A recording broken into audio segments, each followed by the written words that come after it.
빛과 진리를 보내시어 우리를 인도하시는 여호와여, 주님으로부터 우리가 큰 기쁨을 누리게 하심을 진심으로 감사드립니다. 죽을 수밖에 없었던 저희들을 사랑하셔서 십자가를 통해 하늘의 것을 소망하는 주님의 자녀들로 살게 하신 은혜를 다시 한번 찬양합니다. 저희들은 이 한 주간도 하나님 없이 살려고 했고 영의 것보다 육신의 것을 쫓아 살았습니다. 주여, 우리를 용서하여 주시옵소서. 이 시간 저희들의 예배 가운데 하나님의 임재와 영광을 체험하게 하시어 주님 없이는 살 수 없다는 진정한 고백이 오늘 이 자리에 예배드리는 모든 성도들 마음속에 넘쳐나게 하시옵소서. 주님, 이 시간 우리의 영혼이 하나님으로 인해 충분히 만족하기를 원합니다. 세상을 향했던 우리 마음이 온전히 하나님을 바라보게 하시고 간절하게 하시옵소서. 세상에서 누리는 기쁨보다 주님께 붙들린 삶의 행복이 더 큰 것을 알게 하시고 무엇을 먹을까, 무엇을 마실까에 지친 우리가 하늘의 가치를 향하여 눈을 들게 하시고 먹고 마심이 육체를 위해 섬김이 아니라 하나님의 영광을 위해 섬김으로 나타나게 하시옵소서. 온 백성과 교회가 하나님의 선하고 인자하신 여호와의 영광 앞에 무릎을 꿇어 예배하게 하시옵소서. 자연 만물이 여호와의 영광을 드러내고 있건만 탐심과 교만으로 가득 찬 인간의 하나님의 영광은 욕된 것으로 바꾸는 어리석은 자행하고 있습니다. 이스라엘 백성들에게 비추신 하나님의 영광을 이 백성과 무진교회 가운데 충만하게 나타나게 하여 주시옵소서.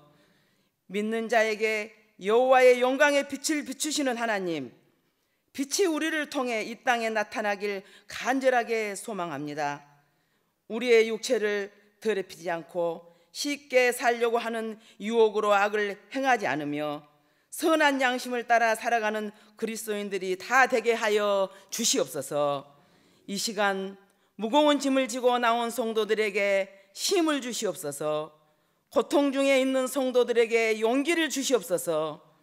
연단 중에 있는 성도들에게 인내를 주시옵소서. 언제는 너희들이 했느냐, 언제는 너희들이 했느냐 하시는 하나님의 음성을 듣고 간절히 기도하는 무진교회 성도들이 다 되게 하여 주시옵소서. 무진교회 각 기관 크고 작은 일들이 주님의 손에 붙들려 일하게 하시고 주님의 일에 크게 쓰임받는 무진교회 성도들 다 되게 하여 주시옵소서. 성가대 찬양을 기뻐 받으신 하나님, 하늘에는 영광이요 듣는 우리에게 기쁨과 소망이 되게 하여 주시옵소서. 장관철 목사님께 강건함을 주시옵소서. 이 시간 목사님을 통해 저희들에게 선포될 여호와의 길을 예비하라 하신 하나님의 말씀이 한 주간 저희들의 삶 속에 큰 힘이 되게 하여 주시옵소서. 대림절로 시작하는 한 주를 주님의 손 꼭 붙잡고 저희들 승리하게 하시옵소서. 예배 시종을 주님께 의탁하오며 우리를 구원하신 예수님의 이름으로 간절히 기도드리옵나이다. 아멘. 이사야 40장 1절부터 5절 교독하겠습니다. 너희의 하나님이 이르시되 너희는 위로하라, 내 백성을 위로하라.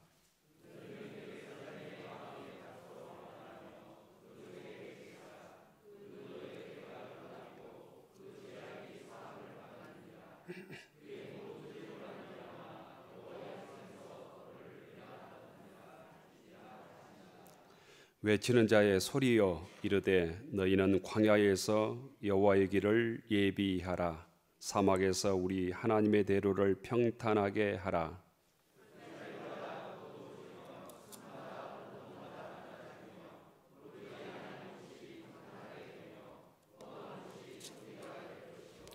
여호와의 영광이 나타나고 모든 육체가 그것을 함께 보리라.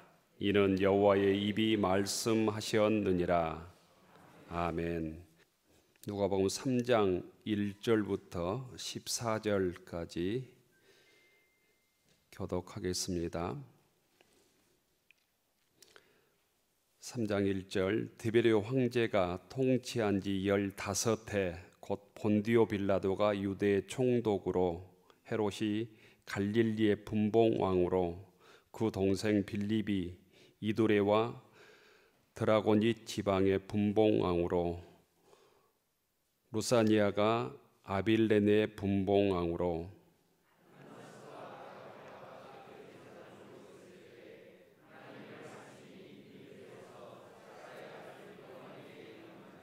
요한이 요단강 부근 각처에 와서 죄 사함을 받게 하는 회개 세례를 전파하니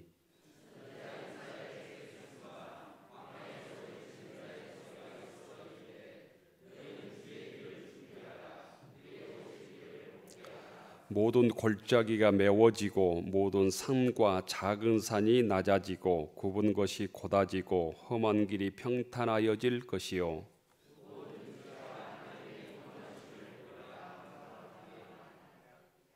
요한이 세례 받으러 나오는 무리에게 이르되 독사의 자식들아 누가 너희에게 일러 장차 올 진노를 피하라 하더냐.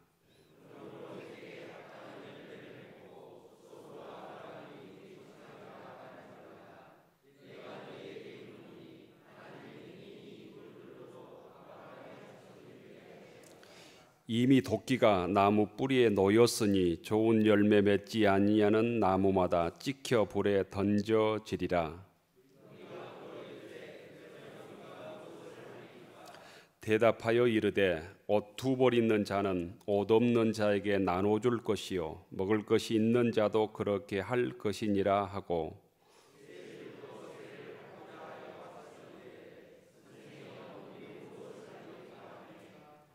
이르되 부가 된 것 외에는 거두지 말라 하고 군인들도 물어 이르되 우리는 무엇을 하리이까 하며 이르되 강탈하지 말며 거짓으로 고발하지 말고 받은 급료를 족한 줄로 알라 하니라. 아멘. 이번 주일부터 주님의 오심을 기다리는 대림절입니다. 대림절기입니다.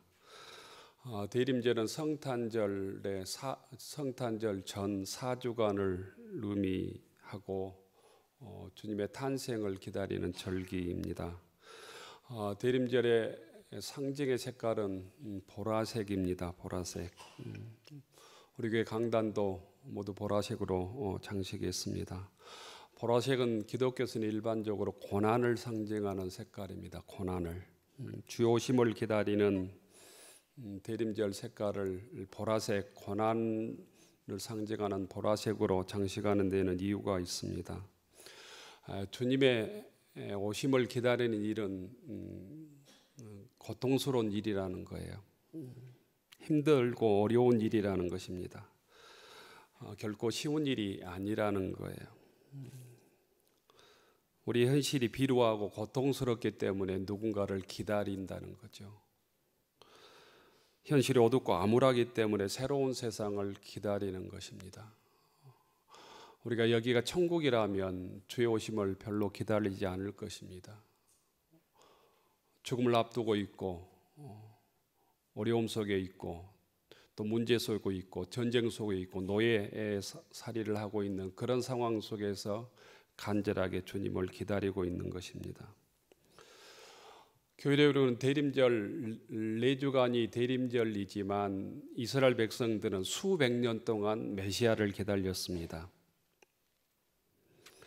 메시아에 관련된 예언들이 이사야서부터 구체적으로 나타나고 있는데 이때를 기점으로 본다면 예수님께서 탄생할 때까지 이스라엘 백성들은 700년 동안 메시아를 기다렸습니다. 이스라엘 민족은 나라가 망했던 바벨론 포로 시기에 자기 백성들을 구원해 줄 메시아를 정말 간절하게 기다렸습니다. 이스라엘 백성들은 주님께서 오실 때까지 뿔뿔이 흩어져서 노예로 거지처럼 살아야 했습니다. 그 참혹한 현실 속에서 메시아를 기다리는 그 간절한 믿음으로 그 어려움을 이스라엘 백성들이 이겨낼 수 있다는 것입니다. 오늘 이 시간 우리의 삶이 힘들지라도 우리의 삶이 고단할지라도 우리에게 구원자로 찾아오시는 평화의 왕으로 오시는 주님을 기다리며 우리 현실의 어려움들을 이겨내고 믿음으로 승리하는 무진교회 교우들이 되기를 축원합니다. 다시 말씀드리지만 대림절은 주님의 오심을 기다리는 절기입니다. 예수님께서는 2000년 전에 이미 오셨습니다. 이 처음 오심을 초림이라고 그러죠. 우리가 기다리는 주님의 또 한 가지 이 오심은 재림입니다. 재림, 다시 오심을 기다리는 절기. 주님의 오심을 기뻐하고 다시 주님께서 이 땅에 오실 재림을 기다리는 절기가 대림절입니다. 초대교회에서 대림절은 예수님의 탄생, 즉 처음 오심보다는 재림, 다시 오심을 고대하는 절기였답니다. 그래서 희망의 절기였습니다. 중세시대 대림절은 금욕하고 속죄하는 기간이었습니다. 왜냐하면 주님께서 다시 재림하시는 날, 심판날이 될 것을 생각해서 두려움으로 속죄하고 회개하는 절기가 대림절이었습니다. 종교개혁 이후에는 기독교인들은 주님의 처음 오심과 다시 오심 모두를 기다리는 기쁨과 희망의 절기로 이 대림절을 우리가 지키고 있습니다. 역사적으로 예수님께서는 이미 2000년 전에 이 땅에 메시아로 오셨습니다. 그렇지만 우리는 또한 여전히 메시아 예수님을 기다리고 있습니다. 영광 중에 다시 오실 재림의 주님을 또한 기다리고 있는 것이죠.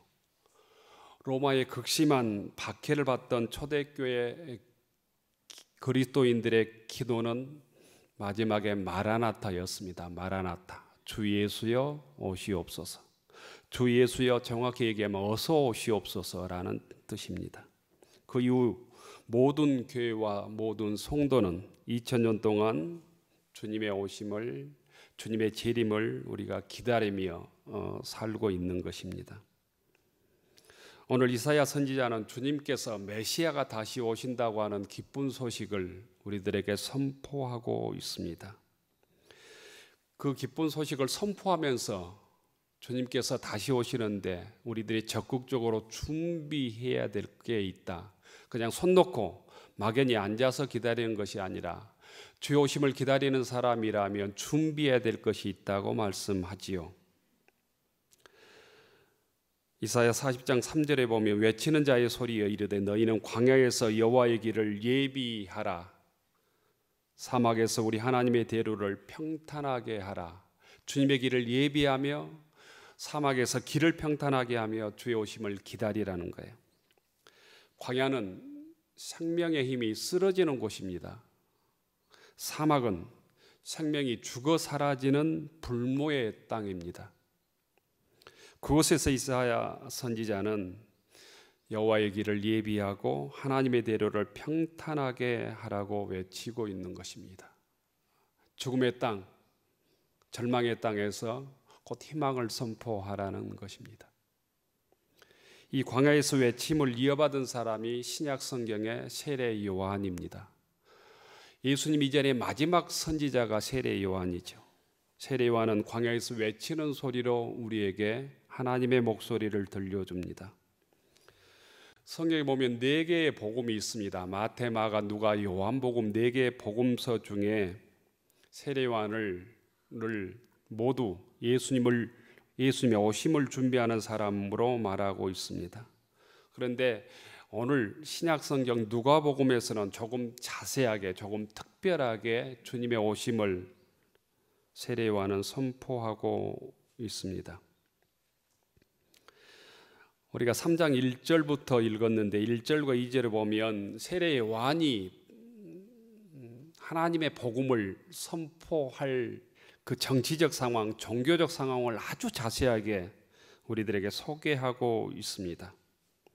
다른 복음서들을 보면 그런 정치적 상황, 종교적 상황이 나와 있지 않습니다. 그런데 누가복음은 구체적으로 세례 요한이 어떤 상황 속에서 외치는 자의 소리로 주의 오심을 외쳤는가를 3장 1절부터 정확하게 얘기하고 있습니다. 세례 요한이 복음을 전할 때 하나님의 말씀을 선포하고 메시아가 오신다고 하는 사실을 전할 때 상황이 이랬다는 거예요.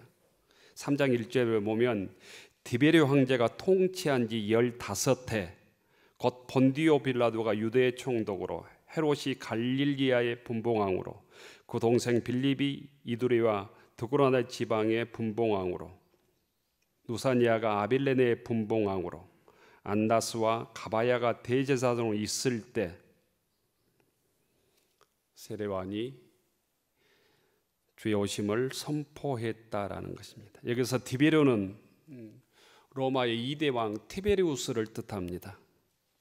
아우구스투스 후계자였으며 따라서 로마의 두 번째 황제입니다. 분봉왕은 4분의 1의 통치자라는 의미입니다. 4분의 1의 통치자.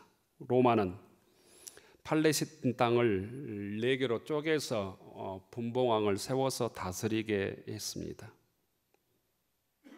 그리고 그 당시에 곧 종교를 지배했던 권력자로 대제사장으로 안나스와 가바야가 있었다 이렇게 얘기합니다.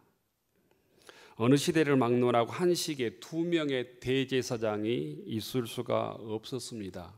대통령이 2명일 수 없잖아요. 그런데 여기서는 안나스와 가바야가 대제사장이었다 이렇게 기록하고 있습니다. 이렇게 기록하는 이유는 가바야가 대제사장이었지만 그 장인 안나스가 여전히 막후에서 실권자로 군림하고 있었기 때문에 대제사장이 2명이었다. 혼란한 종교시대였다를 구체적으로 얘기하고 있습니다.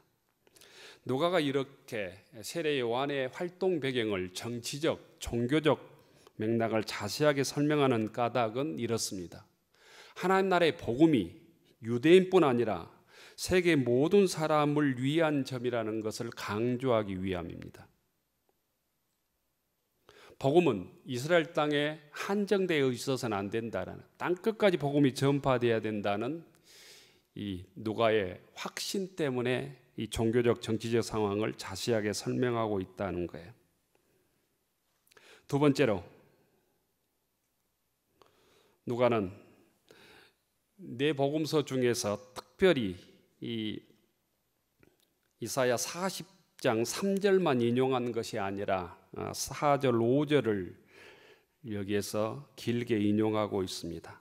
4절에 보면 골짜기마다 도두어지며 산마다 언덕마다 낮아지며 고르지 아니한 것이 평탄하게 되며 험한 것이 평지가 될 것이요 5절에 여호와의 영광이 나타나고 모든 육체가 그것을 함께 보리라. 여호와의 입이 말씀하셨느니라. 누가복음 3장 5절과 6절에 그것을 그대로 인용하고 있습니다. 모든 골짜기가 메워지고 모든 산과 작은 산이 낮아진다는 것은 힘없는 사람들이, 그 당시에 힘없는 사람들이 높아지고 부와 권세를 누리고 큰 소리치는 사람들이 낮아진다는 의미입니다. 그것이 하나님의 대로를 평탄하게 하는 것이다 라는 거예요. 6절에 보면 모든 육체가 하나님의 구원하심을 볼 것이다, 보리라 이렇게 말씀합니다. 하나님의 구원은 하나님이 지으신 모든 생명이 억압과 분열에서 벗어나고 평등하고 조화로울 때 드러난다는 거예요. 주님께서 오실 때 그 역사가 이루어질 것이다. 그러므로 너희는 여호와의 길을 예비하라, 주의 오심을 준비하라 이렇게 말하고 있는 것입니다. 세 번째로 누가는 세례 요한이 말하는 회개가 구체적으로 무엇인지를 구체적으로 우리에게 알려줍니다. 무엇이 회개에 합당한 열매인지를 우리에게 구체적으로 말하고 있다는 것입니다. 세례 요한은 자신에게 세례를 받으러 나오는 무리에게 이렇게 일갈합니다. 독사의 자식들아, 누가 너희에게 일러 장차올 진노를 피하라 하더냐. 큰 소리로 꾸짖으며 회개에 합당한 열매를 맺으라 이렇게 촉구합니다. 사람들이 그러면 우리가 무엇을 해야 합니까? 무엇이 회개에 합당한 열매입니까? 이렇게 물을 때 세례 요한은 이렇게 대답합니다. 옷 2벌 있는 자는 옷 없는 자에게 나눠줄 것이요 먹을 것이 있는 자도 그렇게 할 것이니라.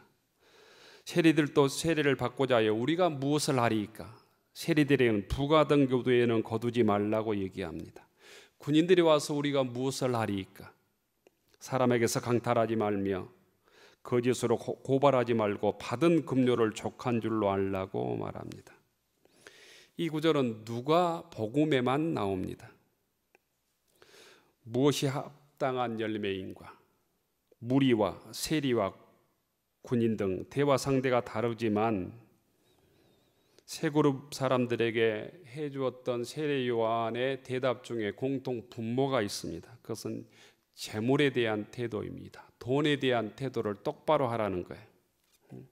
한마디로 재물에 대한 욕심에 이끌려 불의한 일을 저지르지 말라는 거예요. 자기의 재물로 어려운 사람들과 함께 또한 물질이 있으면 나누라는 것입니다. 그것이 회개에 합당한 열매를 맺는 것이라는 것입니다.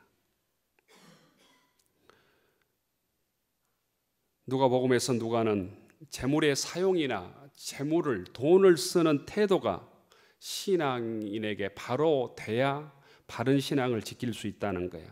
물질은 신앙과 무관하지 않음이 오히려 신앙이 구체적으로 표현되는 방법임을 누가는 우리들에게 알려주고 있는 것이죠.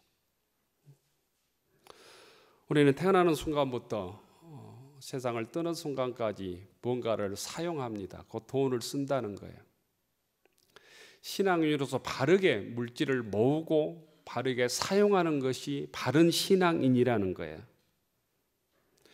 주님을 준비하는 세례 요한의 누가복음에서의 강조점은 물질을 바로 쓰는 것, 바로 모은 것, 바로 나누는 것이 곧 주님을 기다리는 신앙인의 기초라는 것입니다. 깨끗한 경제생활, 바른 경제생활, 나눔생활, 이것이 안 된 사람들은 절대로 주의 오심을 준비하지 못한 자라는 거예요. 특별히 누가복음에서 누가는 예수님께서 가난한 자들에게 관심을 주셨던 것들을 구체적으로 표현하고 있습니다. 강도 맞는 이웃을 도운 선한 사마리아인의 이야기, 재물을 쌓아두고 안전할 줄 알았던 어리석은 부자 이야기, 부자와 거지 나사로 이야기는 누가복음에만 나오는 누가복음의 특수 자료입니다. 예수님께서는 누가복음에서 가난한 자에 대한 관심, 누가는 특별히 이 가난한 자에 대한 예수님의 관심을 구체적으로 성경에 기록하고 있는 것입니다. 초대교회는 이런 가난한 자에 대한 관심을 잘 실천했답니다. 그리고 철저하게 주의 오심을 준비했다고 합니다. 예수님 이후 초대교회는 곧 회심하고 예수님을 믿게 되면 신앙훈련을 3년이나 했다고 전해져 옵니다. 교회 처음 온 사람들에게 신앙 문답을 통해서 세속적인 삶을 그대로 살 것인지 아니면 신앙적인 삶을 살 건지 묻고 결단하게 했답니다. 세례 예비자들에게 아침마다 모여서 공부했고 교사들은 그들을 안수한 후에 일터로 예배를 드리고 공부하고 일터로 나가도록 했다고 합니다. 초대교회가 세례 예비자들에게 물었던 질문이 이런 것입니다. 정당한 임금을 지불하라. 높은 이자를 취하지 말라. 보복하지 말라. 선한 말을 하라. 분노를 억제하라. 잘못이 있을 때 서로 사랑으로 교정하라. 이게 초대교회에서 세례 신자들에게 가르쳤던 문구들입니다. 회개는 머릿속에만 있는 것이 아니라 우리의 삶 속에서 구체적으로 실천되어야 된다는 것입니다. 교우 여러분, 이 대림절에 구원자이신 주님께서 우리에게 찾아오고 있습니다. 세례요한이 외쳤던 것처럼 이제 주의 오심을 준비해야 합니다. 그 준비는 깨끗한 경제생활에서부터 시작해야 된다는 거예요. 여호와의 길을 예비하고 하나님의 대로를 평탄하게 하는 일, 우리의 삶 속에서 주님께서 허락해 주신 물질을 바로 사용하는 법, 이웃과 나누는 법, 주님께서 허락해 주신 모든 재물은 내가 사용해야 될 것이 있고 이웃과 나눠야 될 것이 있고 주님께 드려야 될 것이 있다고 하는 사실을 우리들에게 알려주는 것입니다. 여호와의 영광이 나타나고 모든 육체가 그것을 함께 볼 수 있도록 주님의 오심을 기다리는 기독교인들은 곧 하나님 안에서 하나님께서 나에게 주신 물질을 어떻게 바르게 주의 뜻대로 사용할 것인가를 결단해야 된다는 것입니다. 교우 여러분, 여러분은 요즘 누구를 기다리며 사십니까? 또한 무엇을 기다리며 사십니까?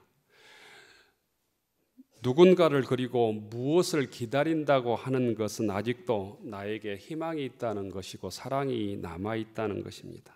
내게 소망이 있다는 것이죠. 절망이란 우리의 삶 속에서 더 이상 기다림이 없는 것을 뜻합니다.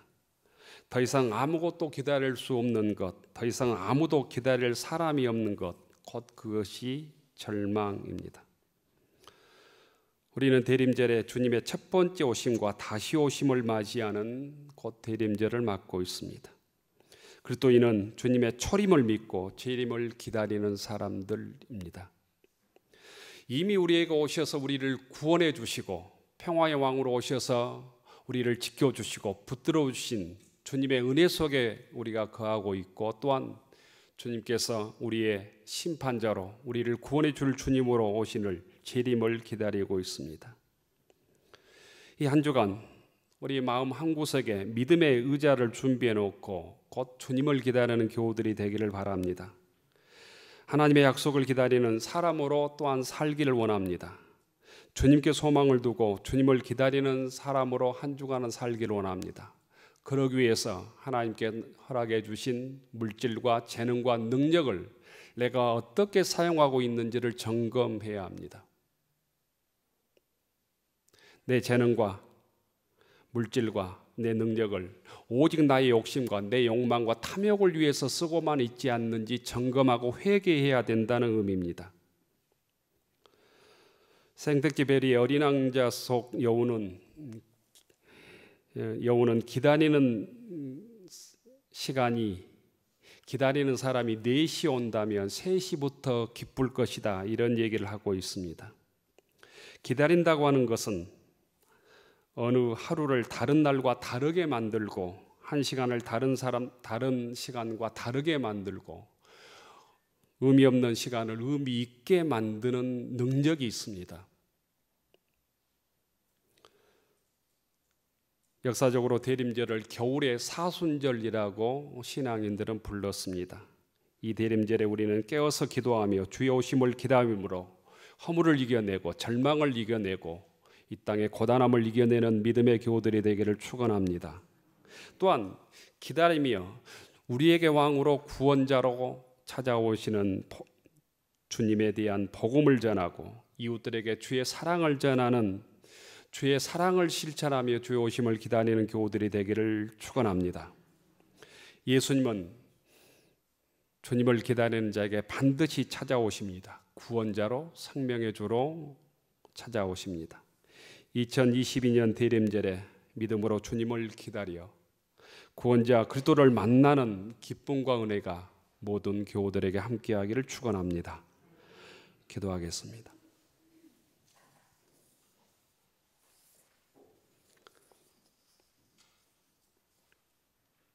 은혜로우신 하나님, 주의 길을 준비하게 하옵소서.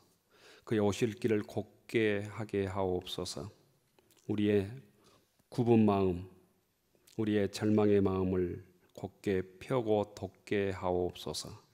그리하여 모든 사람들이 저들의 믿음을 통해서 하나님의 구원하심을 체험하게 하시고 평화의 왕을 맞이할 수 있도록 도와주옵소서. 예수님 이름으로 기도 올리옵나이다. 하늘로로 축원하옵나니 이제는 우리의 구주이신 예수 그리스도의 은혜와 우리의 창조자이신 하나님의 극진하신 사랑하심과 우리의 보호자 되시는 보혜사 성령님의 감동 감화의로 교통하심이 우리의 구원자로 오시는 주님을 기다리는 대림절에 모든 불신앙의 골짜기를 메우고 나태함과 게으름의 불순종의 길을 굽게 펴 주 오심을 기다리며 살아가기로 다짐하는 교우들 머리 위에, 우리의 가정과 일터 위에, 우리의 자녀들 위에 이제로부터 영원까지 함께하여 주시기를 간절히 축원하옵나이다. 아멘.